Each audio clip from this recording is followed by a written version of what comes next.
so Dina mara nimboluzo. Hey, Jono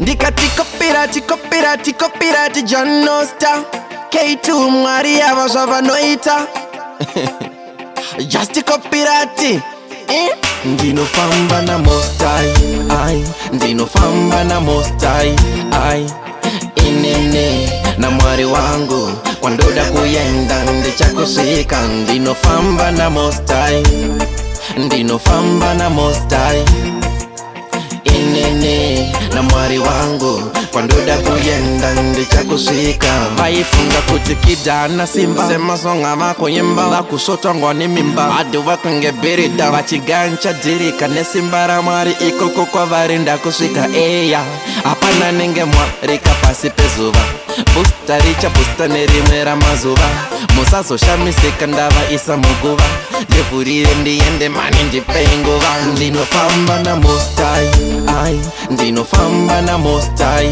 ai Inene na mwari wangu kwa ndoda kuyenda ndichakusika. Ndinofamba na mostai Ndinofamba na mostai Inene na mwari wangu kwa ndoda kuyenda ndichakusika.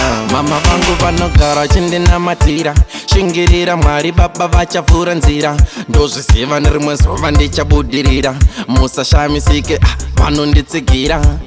Inene Jono Inene just kopirati Inene na mwari wangu ndichakusika. Ndinofamba na mostai ai ndinofamba na mostai ai Inene na mwari wangu kwa ndoda kuyenda ndichakusika. Ndinofamba na mostai Ndinofamba na mostai Inene na mwari wangu kwa ndoda kuyenda ndichakusika. Vaifunga kuti kijana simba sema songa mako yimba vakusotwa ngwani mimba adu vakungebirida vachigancha dirika nesimbara mwari ikoko kwa varinda kusvika. Eya apana nenge mwarika pasi pezuva busta richa busta nerimwe ramazuva musazoshamisika ndava isa muguva ndevhurire ndiende mani ndipei nguva. Ndinofamba na mostai ai ndinofamba na mostai